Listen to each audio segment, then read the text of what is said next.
유럽 전역이 지금 충격에 빠졌습니다. 기후 적응 보고서를 위해 한국을 찾은 독일의 한 환경 전문 리포터가 자국으로 돌아가지 않겠다고 선언했기 때문인데요. 처음 한국에 도착했을 땐 서울의 겨울을 생존, 전쟁이라 표현했던 그녀가 6개월 만에 완전히 달라진 태도로 한국을 평가하자 유럽 전문가들 사이에서는 하는 말까지 나오고 있습니다. 더 놀라운 건 그녀가 체험한 한국의 사계절이 단순히 날씨 문제가 아니었다는 사실인데요. 그녀가 목격한 서울의 겨울, 여름, 그리고 태풍 속에서 도대체 무슨 일이 벌어진 걸까요? 그 충격적인 이야기 함께 알아보러 가실까요? 감동 스토어 지금 바로 시작합니다. 저는 비행기에서 내리자마자 얼굴이 따끔거렸습니다. 인천공항에서 나오는 순간 영하 12도의 바람이 제 볼을 후려쳤죠. 독일에서도 추운 날씨는 경험했지만 이건 완전히 다른 종류의 추위였어요. 환영합니다.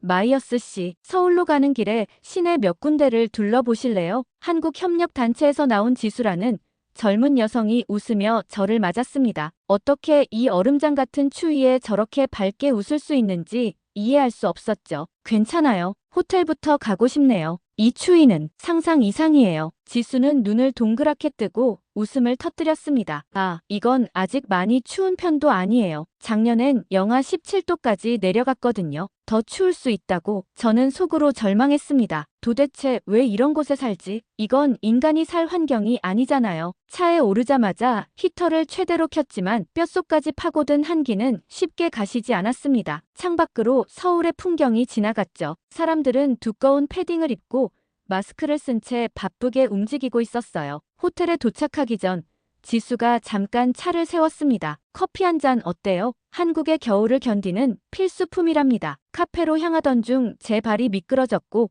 순간 세상이 뒤집어졌습니다. 엉덩방아를 찍고 넘어진 저를 지수가 황급히 일으켜 세웠죠. 괜찮으세요? 블랙아이스예요. 정말 조심해야 해요. 블랙아이스요?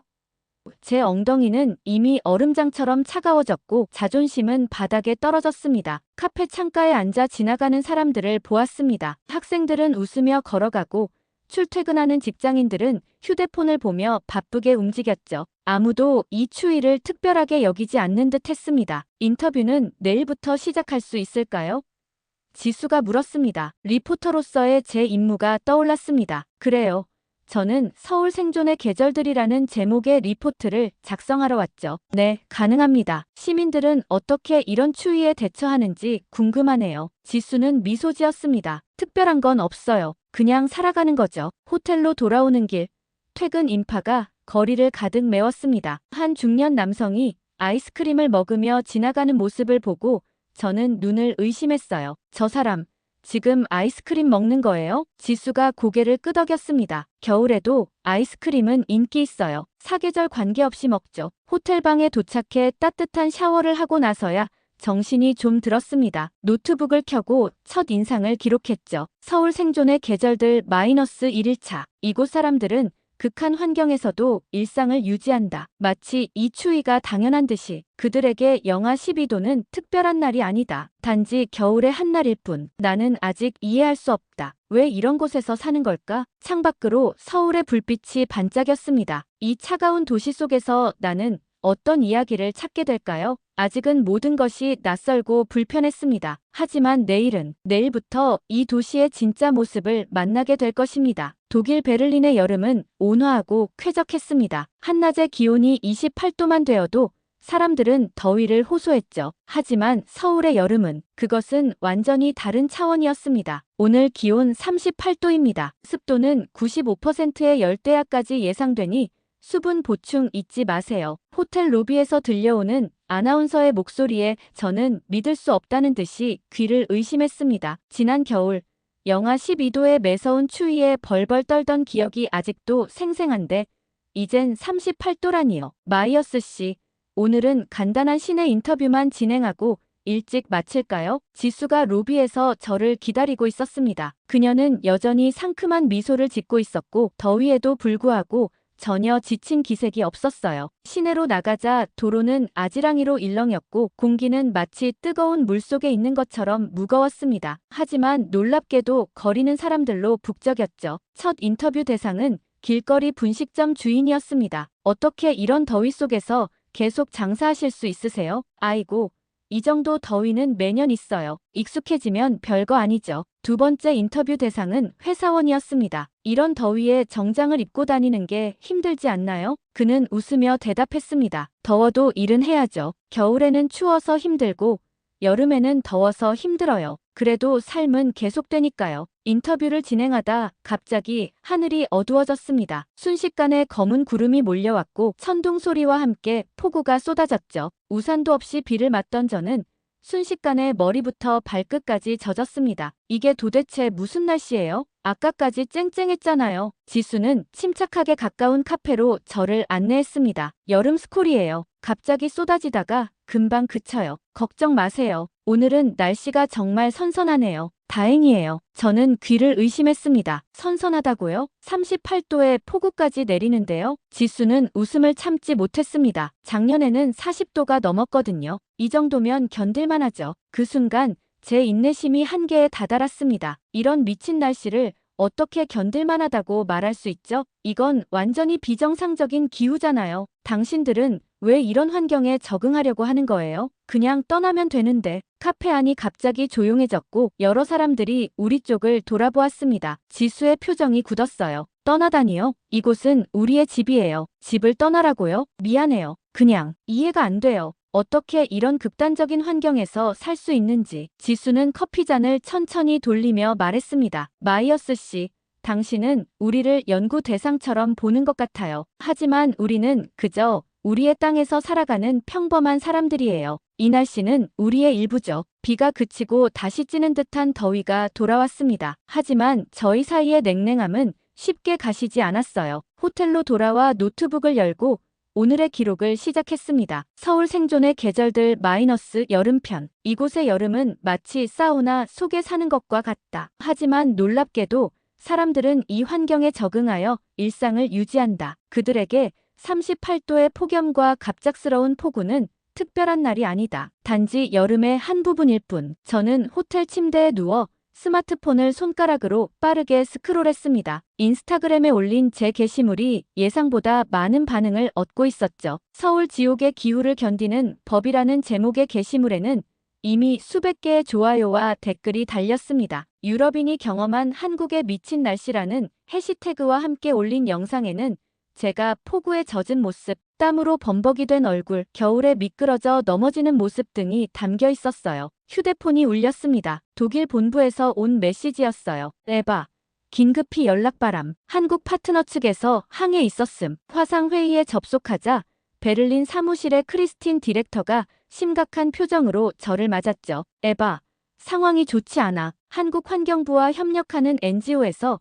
내 활동에 대해 공식 항의가 들어왔어. 정확히 어떤 내용인가요? 내가 올린 SNS 내용이 한국을 조롱하고 모욕했다는 거야. 특히 지옥의 기후라는 표현과 미친 날씨라는 해시태그가 문제가 됐어. 그들은 내가 진정한 기후 리포팅이 아닌 문화적 편견으로 보도하고 있다고 생각해. 프로젝트 중단 위기에 처했어. 한국 측에서 협력 철회를 검토 중이래. 노크 소리에 문을 열자 지수가 서 있었습니다. 평소와 달리 그녀의 표정은 굳어 있었어요. 마이어스 씨, 솔직하게 말할게요. 당신의 인스타그램 게시물을 봤어요. 우리는 당신을 진심으로 환영했어요. 한국의 기후 대응 정책과 시민들의 적응력을 세계에 알리고 싶었거든요. 하지만 당신은 우리를 그저 구경거리로만 여기는 것 같아요. 정말 미안해요. 제가 말을 끊었습니다. 그냥 제 솔직한 감정을 표현한 거였어요. 악의는 없었습니다. 지수는 고개를 저었습니다. 그게 더 문제예요. 당신에게는 그저 재미있는 경험일지 몰라도 우리에게는 삶이에요. 우리 조상들이 수천 년 동안 적응하며 살아온 이 땅에서의 삶이요. 당신은 이 나라를 전혀 모르잖아요. 지수가 마침내 입을 열었습니다. 그런데도 마치 다 아는 것처럼 판단하고 있어요. 그 말에 갑자기 분노가 치밀었습니다. 제가 모른다고요? 저는 환경 리포터로서 세계 각국의 기후 상황을 다뤄왔어요. 객관적인 시각으로 보면 이곳의 기후는 극단적이에요. 그건 부정할 수 없는 사실이죠. 지수의 눈빛이 차가워졌습니다. 객관적이라고요? 당신이 쓴 글에 객관성이 어디 있죠? 지옥이라는 표현이 객관적인가요? 그럼 어떻게 하면 좋을까요? 제가 조심스럽게 물었습니다. 지수는 창가에서 돌아서서 저를 똑바로 쳐다봤습니다. 진정성 있게 이해하려고 노력해보는 건 어떨까요? 그저 이상한 나라의 이상한 사람들이 아니라 자신만의 방식으로 환경에 적응해온 사람들로 봐주세요. 그렇게 무시할 거면 그냥 돌아가세요. 그 말이 제 가슴을 찔렀습니다. 그녀가 방을 나가려 할 때 저는 급히 손을 뻗었죠. 기회를 한 번만 더 주세요. 제가 잘못했어요. 정말로요. 문이 닫히고 저는 침대에 털썩 주저앉았습니다. 이메일을 작성했습니다. 개인적인 이유로 프로젝트 중단을 요청합니다. 하지만 보내기 버튼 위에서 손가락이 멈췄습니다. 창밖으로 보이는 서울의 야경은 여전히 아름다웠습니다. 이메일을 삭제하고 침대에 누웠습니다. 이 나라를 떠나기 전에 적어도 진정으로 이해하려는 노력은 해봐야 하지 않을까? 처음 이곳에 왔을 때 제가 품었던 질문이 다시 떠올랐습니다. 왜 이런 곳에 살지? 이제는 그 질문이 잘못되었다는 것을 알았어요. 물어야 할 질문은 어떻게 이런 환경에서도 이렇게 강인하게 살아갈 수 있는지였죠. 아침이 밝았습니다. 저는 사직서를 가방에 넣고 호텔 로비로 내려갔어요. 이대로 지수에게 전달하고 모든 것을 끝내기로 마음먹었죠. 그러나 로비에서 기다리던 지수의 표정은 어제와 달리 조금 부드러워져 있었습니다. 안녕하세요, 마이어스 씨. 좋은 아침이에요. 지수는 저에게 가방 하나를 건넸어요. 이것 좀 봐주세요. 어제 생각해봤는데 당신이 이해할 수 있도록 도움이 될 것 같아서요. 가방 안에는 기후 속 조선의 민초들이라는 제목의 책이 있었습니다. 영어로 번역된 역사서였어요. 호텔 카페에 앉아 책을 펼쳤습니다. 첫 장을 넘기자 경신대기근이라는 제목이 눈에 띄었습니다. 1670년대 조선은 전례 없는 추위와 가뭄으로 인한 대기근을 겪었다. 이는 전 세계적으로 발생한 소빙기의 영향이었다. 기록에 따르면 이 시기 서울의 겨울 기온은 현재보다 2-3도 더 낮았으며 한강은 2달 이상 완전히 얼어붙었다. 저는 책에 빠져들었습니다. 17세기 조선 사람들이 겪었던 기후 재난은 제가 지금 경험하는 것보다 훨씬 가혹했어요. 그럼에도 그들은 살아남았고 그들의 후손들이 지금의 한국인이 되었죠. 정조시대의 기후 정책 부분에 이르자 더욱 흥미로웠습니다. 18세기 조선의 왕정조는 극심한 기후 변화에 대응하기 위해 다양한 정책을 시행했다고 해요. 비상곡물 창고를 만들고 가뭄에 대비한 저수지를 건설했죠. 오후가 되자 지수에게 문자를 보냈습니다. 책 정말 흥미롭네요. 혹시 더 이야기 나눌 수 있을까요? 지수가 제안한 전통시장에서 만났습니다. 시장 안쪽으로 걸어가며 우리는 다양한 가게들을 지나쳤습니다. 말린 생선, 절인 김치, 발효된장, 이 모든 것들이 갑자기 새롭게 보였어요. 이것들도 다 기후에 적응하기 위한 방법이었군요. 제가 말했습니다. 지수가 웃었습니다. 맞아요. 겨울을 나기 위해 음식을 보존하는 방법이죠. 김치는 비타민C를 공급했고 장은 단백질을 제공했어요. 우리 음식 문화는 생존의 지혜예요. 시장 한쪽에서 고추를 말리고 계시는 할머니 한 분을 만났습니다. 안녕하세요, 할머니. 외국에서 온 기자인데 한국의 날씨에 대해 여쭤봐도 될까요? 할머니의 대답은 단순했지만 강렬했어요. 날씨는 매년 달라도 우린 늘 살아냈어. 살아내는 수밖에 없지. 이게 우리 땅인데 어디로 가겠어. 지수가 통역을 마치자 저는 깊은 충격을 받았습니다. 방금 그 할머니의 한마디가 제가 6개월 동안 찾으려 했던 대답이었어요. 시장을 나오면서 저는 가방에서 사직서를 꺼내 찢었습니다. 지수가 놀란 표정으로 저를 바라봤죠. 이게 뭐예요? 더 이상 필요 없어요. 저 계속 이 프로젝트를 진행하고 싶어요. 지수의 얼굴에 미소가 번졌습니다. 정말요? 무슨 일이 있었길래? 저는 잠시 생각에 잠겼습니다. 책에서 읽은 내용과 할머니의 말씀이 제 시각을 완전히 바꿔놓았어요. 저는 이곳을 단지 극단적인 기후를 가진 이상한 나라로만 봤지만 이제는 달라요. 이곳은 수백 년 동안 기후와 싸우며 살아온 사람들의 이야기가 담긴 땅이에요. 해가 저물기 시작했고 우리는 한강공원으로 발길을 옮겼습니다. 강바람이 얼굴을 스치자 왠지 모르게 편안함이 느껴졌어요. 호텔로 돌아와 노트북을 열고 새로운 리포트 제목을 썼습니다. 계절 속에서 한국인의 기후 적응 역사. 이전의 조롱조는 완전히 사라졌습니다. 대신 진정한 호기심과 존중이 담긴 제목이었죠. 슈퍼 태풍 메이션이 48시간 내 한반도를 강타할 것으로 예상됩니다. 역대급 강풍과 폭우가 예상되니 모든 시민은 비상 대비를. 호텔 로비의 대형 TV에서 흘러나오는 뉴스를 들으며 저는 한숨을 쉬었습니다. 딱 이럴 때 온다는 듯이 제가 한국을 이해하기 시작했다고 느낄 무렵 또 다른 극단적 기후 현상이 찾아왔죠. 휴대폰이 울렸습니다. 본부에서 온 메시지였죠. 모든 해외 인력은 안전을 위해 48시간 내 귀국할 것. 화면을 보며 잠시 고민했습니다. 떠나야 할까? 하지만 이건 또 다른 도피처럼 느껴졌어요. 기후 리포터로서 이런 상황을 직접 경험하고 기록하는 것이 제 임무가 아닐까? 지수에게 전화를 걸었습니다. 안녕, 지수 씨. 태풍 소식 들었어요? 네. 지금 준비 중이에요. 마이어스 씨도 철수하나요? 망설임 없이 대답했습니다. 아니요, 남기로 했어요. 이건 중요한 취재 기회예요. 지수가 작게 웃었습니다. 좋아요. 그럼 저와 함께 움직여요. 제가 시민자원봉사자로 등록했거든요. 대피소에서 일할 예정이에요. 준비를 마치고 로비에서 기다리는 동안 다른 외국인 투숙객들은 공항으로 향하는 셔틀버스에 짐을 싣고 있었습니다. 같은 단체의 독일 동료가 물었어요. 에바, 너 안 가? 아니, 나 남기로 했어. 지수와 함께 종로구 대피소로 향했습니다. 버스 창밖으로 거리의 풍경이 보였어요. 사람들은 침착하게 준비하고 있었습니다. 패닉 상태는 전혀 없었죠. 다들 너무 침착해 보여요.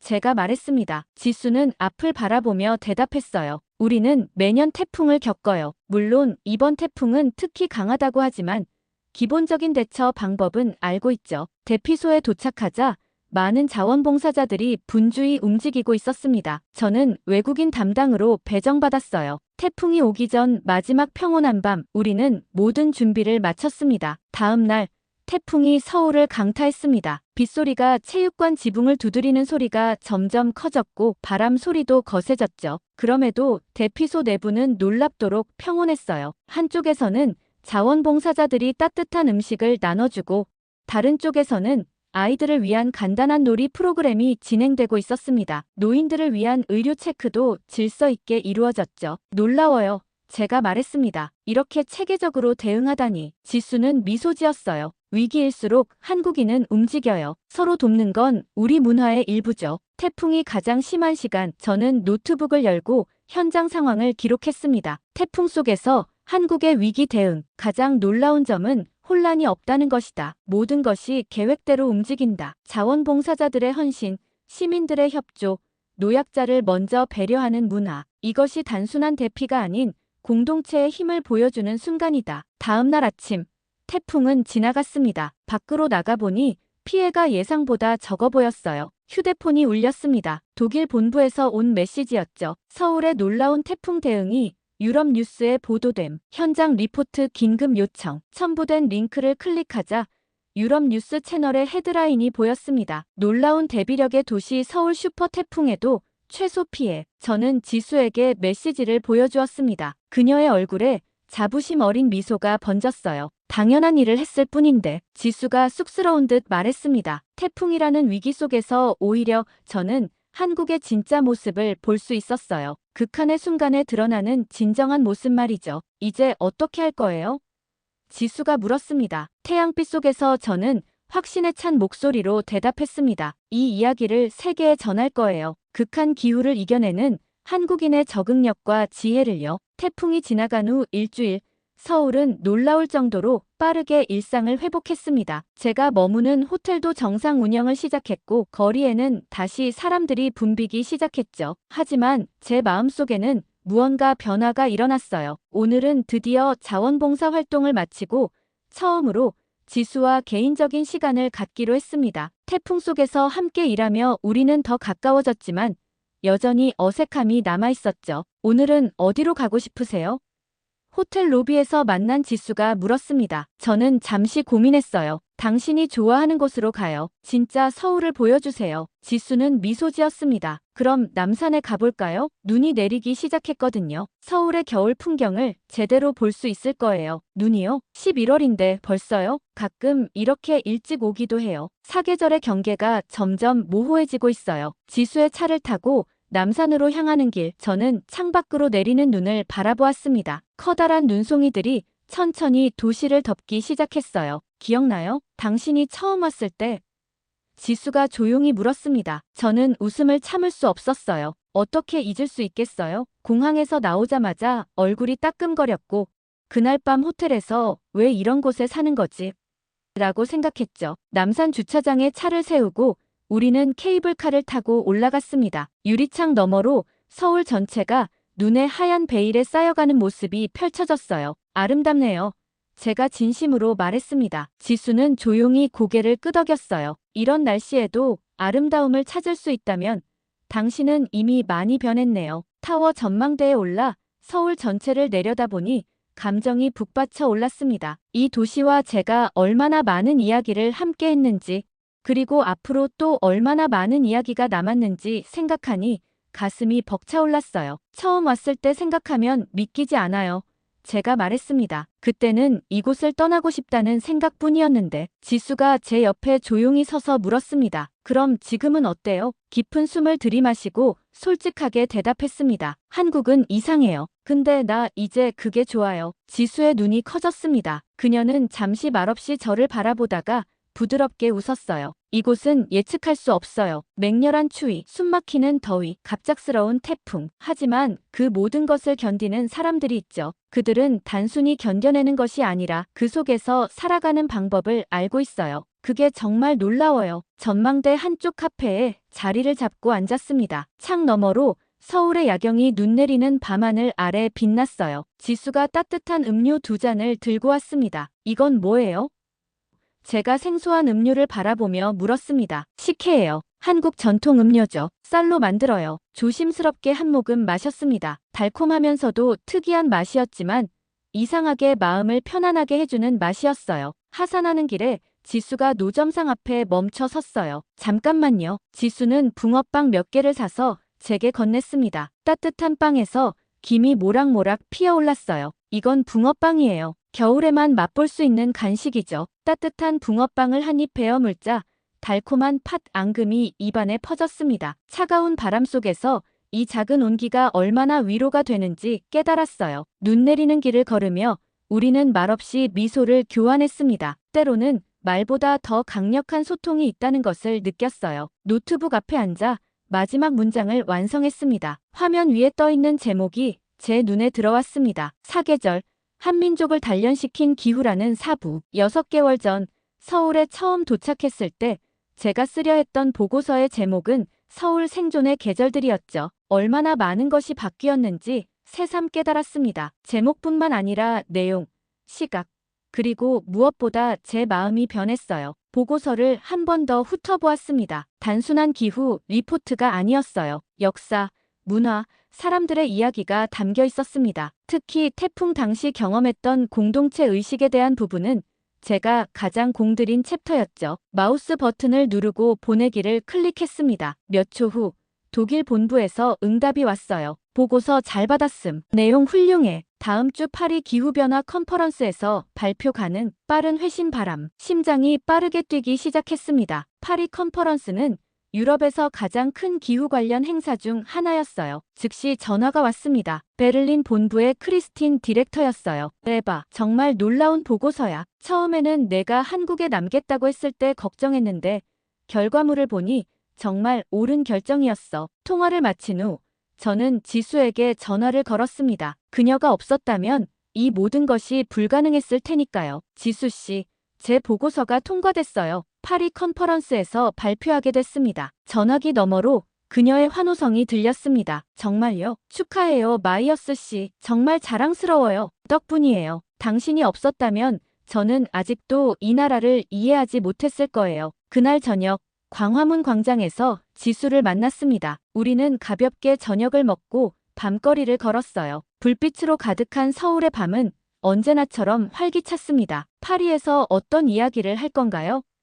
지수가 물었습니다. 저는 잠시 생각에 잠겼습니다. 한국인들이 기후에 적응해온 역사, 그리고 그것이 어떻게 현대의 위기 대응 능력으로 이어졌는지에 대해 이야기할 거예요. 특히 태풍 때 경험한 공동체 의식과 체계적인 대응 시스템에 대해 중점적으로요. 우리는 오래된 전통 찻집에 들어갔습니다. 현대적인 빌딩 사이에 숨겨진 작은 한옥이었어요. 지수는 인터뷰를 시작했습니다. 6개월 동안 한국의 기후를 경험한 후 가장 큰 깨달음은 무엇인가요? 깊은 숨을 들이마신 뒤 대답했습니다. 깨달은 건 기후는 단순한 날씨 현상이 아니라는 거예요. 그것은 사람들의 정체성과 문화를 형성하는 중요한 요소죠. 한국인들은 사계절의 극단적인 변화 속에서 적응하고 발전해왔어요. 그 과정에서 특별한 회복력과 단결력을 갖게 된 것 같습니다. 구체적인 예를 들자면요. 태풍 때 봤던 공동체 의식이요. 어떤 혼란도 없었어요. 모든 사람이 자신의 역할을 알고 있었고 서로를 돕고 있었죠. 그건 단순히 훈련받은 행동이 아니라 DNA에 새겨진 생존 본능 같았어요. 지수는 깊이 고개를 끄덕였습니다. 우리는 기후변화를 겁내지만 그들은 삶으로 버텼다. 라고 보고서에 썼다고 들었어요. 그 의미가 궁금해요. 유럽에서는 기후변화를 이론적으로 접근하고 두려워하는 경향이 있어요. 하지만 한국인들은 이미 극단적인 기후 속에서 살아가는 법을 알고 있죠. 그것이 미래의 기후 위기에 대처하는데 큰 자산이 될 거라고 생각해요. 인터뷰를 마친 후 지수가 문득 물었어요. 파리에서 발표할 때 K-방역에 대해서도 언급할 건가요? 저는 고개를 끄덕였습니다. 물론이죠. 코로나19 대응에서 보여준 한국의 체계적인 시스템은 기후 변화에 대한 대응과도 연결되어 있다고 생각해요. K-방역이 그냥 나온 게 아니에요. 오랜 세월 동안 위기에 함께 대처해온 경험, 그리고 기후 변화에 적응하며 키워온 단결력과 시스템적 사고가 바탕이 된 거죠. 밤이 깊어지자 우리는 헤어질 시간이 다가왔음을 느꼈습니다. 찻집을 나와 서울의 밤거리를 걸으며 마지막 작별 인사를 나눴어요. 내일 몇 시 비행기예요? 지수가 물었습니다. 오전 11시요. 베를린에 도착해서 파리 컨퍼런스 준비를 해야 해서. 지수는 갑자기 걸음을 멈추고 제 손을 잡았습니다. 에바, 정말 멋진 발표하길 바랄게요. 당신의 이야기가 많은 사람들에게 영감을 줄 거예요. 호텔로 돌아와 짐을 싸면서 창밖으로 서울의 밤 풍경을 바라보았습니다. 6개월 전, 이 도시는 저에게 그저 견뎌야 할 곳이었습니다. 하지만 이제는 떠나기 아쉬운 곳이 되었어요. 파리의 그랑팔레에서 열린 국제기후변화 컨퍼런스는 제 인생의 전환점이 되었습니다. 발표장은 각국의 환경 전문가와 정책 결정자들로 가득 찼고 저는 떨리는 마음으로 무대에 올랐죠. 한국, 그리고 기후라는 사부 제목의 슬라이드가 스크린에 떠올랐습니다. 숨을 깊게 들이마시고 이야기를 시작했어요. 6개월 전, 저는 서울에 도착했습니다. 영하 12도의 날씨에 얼굴이 따끔거렸고 제 첫 질문은 왜 이런 곳에 살지?